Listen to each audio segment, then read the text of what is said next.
me gustaría tocarlas un poquito así por encima.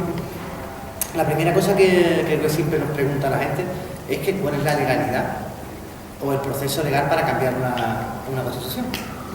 Y claro, y hay una cuestión que es muy importante, es que las constituciones es la primera piedra de la legalidad. Para cambiarla o no cambiarla no se sigue ninguna legalidad. Lo que normalmente se habla es de legitimidad, es decir, de que tiene que ser el pueblo el que la cambie. Pero no existe ninguna ley que diga cómo se cambia la Constitución.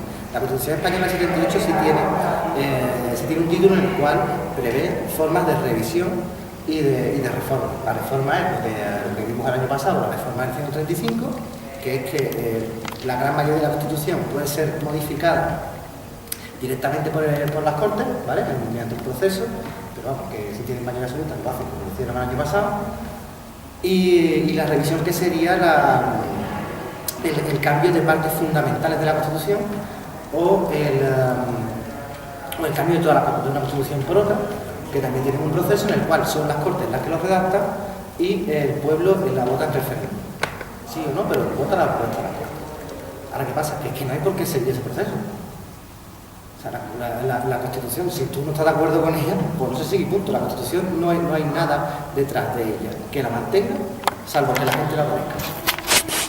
La Constitución supone que está ahí porque una serie de personas hace 30 y pico años la votaron. El pueblo la votó hace 30 y pico años. Pues si el pueblo ahora mismo vota en contra, ya la Constitución se acaba. Y el pueblo puede darse a sí mismo una nueva forma de construir una Constitución. Tenemos el derecho a hacer eso y no hay ninguna ley que nos lo pueda impedir. No existe ninguna legalidad en ese sentido. Lo que tenemos que preocuparnos es de que haya legitimidad, de que sea el pueblo el que realmente esté cambiando la Constitución y no sea una imposición contra el pueblo. En ese sentido no existe ninguna legalidad, que siempre se le pregunta a la gente. Y ya digo, lo que viene previsto en la Constitución no tiene por qué seguirse. Me acuerdo una conferencia que fuimos una vez del profesor, era Juan Ramón Capela, pero el que presentaba la Pérez Royo, profesor de aquí de la Universidad de Sevilla, de Constitucional, y nos hacía una pregunta, decía, ¿qué es lo que hace que una Constitución sea democrática? Y todo el mundo se quedó así pensando, y todo el mundo pensó por lo mismo, ¿no? Porque tenga parlamento, que se puedan votar, que pueda votaciones, que pueda esto, tal. Todo el mundo pensó más o menos lo mismo. Y dijo, el que se pueda cambiar. La clave para que una Constitución sea democrática es esa, porque si no es una imposición de los que la crearon a todos los demás. Y en ese sentido, es muy curioso que casi todas las constituciones, hace poco hicimos una cuenta, un amigo y yo, y estuvimos haciendo cuenta de cuántas constituciones había habido en los últimos siglos en países como España, Francia, tal. En Francia, creo recordar, Francia y España pues habían tenido el siglo pasado, o sea, el siglo pasado, el XIX, habían tenido pues unas 7 constituciones, 8, Francia no había tenido más que nosotros. En 100 años, pues unas 7 constituciones tranquilamente. Y España, o Francia en el siglo XX, lo que ha tenido casi 5, y España pues también ha tenido unas cuantas. Lo que estuvimos echando cuenta y lo que nos dimos cuenta es de que las constituciones suelen durar por unos 20 o 30 años. Es curioso porque, bueno, hay excepciones, ¿no? Incluso la de Estados Unidos, que tiene 200 años, la de Estados Unidos, primero que nada, es una constitución que originalmente tenía 7 artículos. 7. Y tiene 20 y pico enmiendas que se han hecho a lo largo de todo el siglo, y las enmiendas estamos hablando de enmiendas tan importantes como la abolición de la esclavitud o el sufragio universal. O sea, el cambio de ser una constitución no democrática que no podía dar el sufragio para todo el mundo a incluir sufragio para todo el mundo. Y todo eso pues siempre se van cambiando. Entonces, dice la gente, no, es que las constituciones son para toda la vida. No son para toda la vida. Las constituciones se hacen pensando porque los seres humanos somos así, nos pensamos que nuestras ideas son las mejores, que van a ser las que van a durar para siempre. Nosotros las hacemos pensando que va a ser para toda la vida, pero en realidad las constituciones, cada generación suele darse una, porque es normal, porque el mundo cambia y porque las personas cambiamos y las sociedades cambian. Y evidentemente esta sociedad actual no tiene nada que ver con la que hubo hace 30 y pico años. En ese sentido, por ejemplo, se plantean reivindicaciones nuevas, como por ejemplo la situación de la absolución del control de los políticos, que eso no se planteaba hace unos años. Las primeras constituciones provienen un poquito de la herencia de las declaraciones de derechos, ¿no? Las primeras declaraciones de derechos se hicieron dentro de las monarquías, las primeras, antes de Francia y Estados Unidos, las primeras fueron en Gran Bretaña, se hicieron dentro de la monarquía como unas condiciones para votar al rey. Es decir, esto usted va a gobernar, porque usted va a gobernar si acepta estas declaraciones y estos derechos y los cumple. Si no los cumple, se va a hacer. Si los cumple, bueno, le volvemos a hacer otra revolución. Y entonces, esto, lo primero que tiene una Constitución es que si vas a crear representantes o poderes o lo que sea, la Constitución es lo que los controla y los limita. Entonces, hoy día no nos planteamos que los controles los hagan ellos mismos. O sea, si los políticos son los que se hacen los controles, pues tenemos lo que tenemos de la Constitución del 78.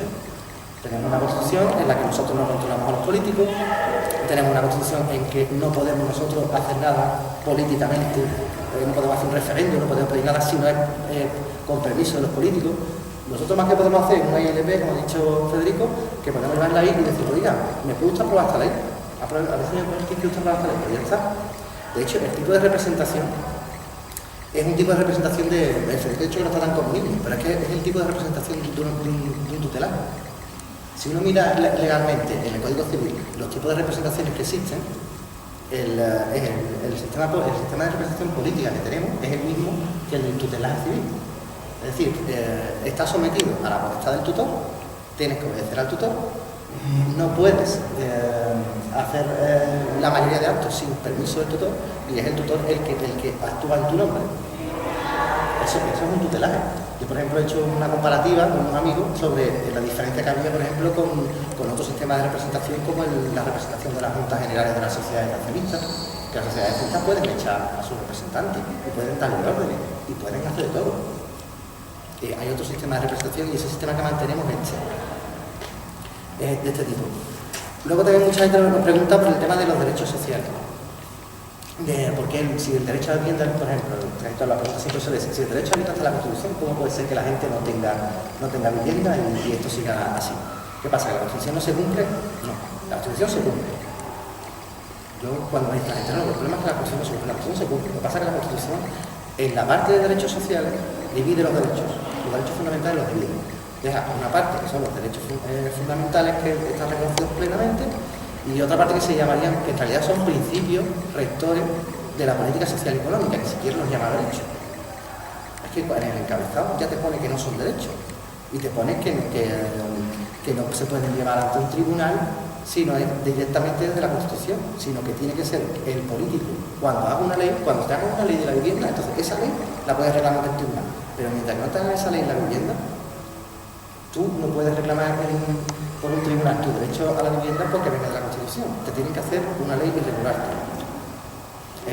La clave es que, para mí, los derechos sociales de la Constitución española, aparte de no estar como derechos plenos, por lo menos, no tienen garantías o penas, no tienen las mismas garantías que el resto de derechos, no tienen el desarrollo, no tienen contenido. Te pueden decir que el derecho al trabajo es... Te pueden decir que el derecho al trabajo según la Constitución puede ser bajar el sueldo a los trabajadores para que haya más trabajo para la gente.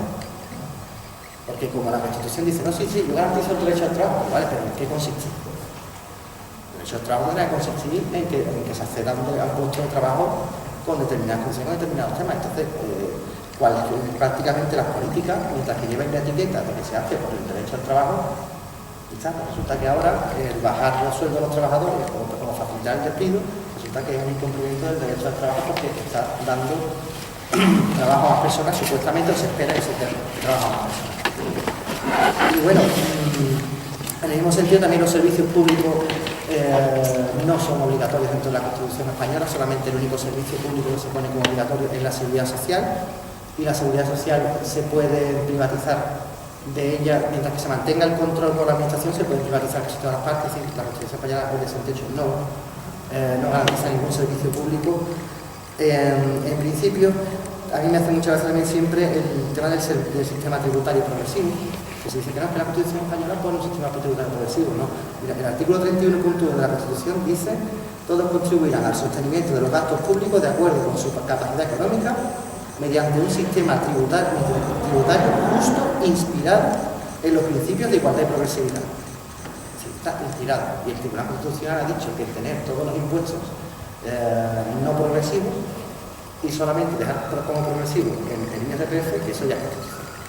En general, hoy quiero decir que no quiero decir que las personas que estaban en el 78, que no se lo están haciendo, no se ven esto, no se ven lo otro, sino que Nosotros ahora mismo estamos trayendo un montón de reivindicaciones nuevas, queremos más democracia. María Zambrano decía que la palabra democracia tenía que llenarse del sentido que tenía en este momento, que el haber nacido y haber progresado, el avance que ha tenido nuestras sociedades, nos hace seguir ahora unos niveles mayores de democracia, y creo que es el momento ahora mismo de eso, llevarlo a cabo y construirnos una constitución en ese sentido.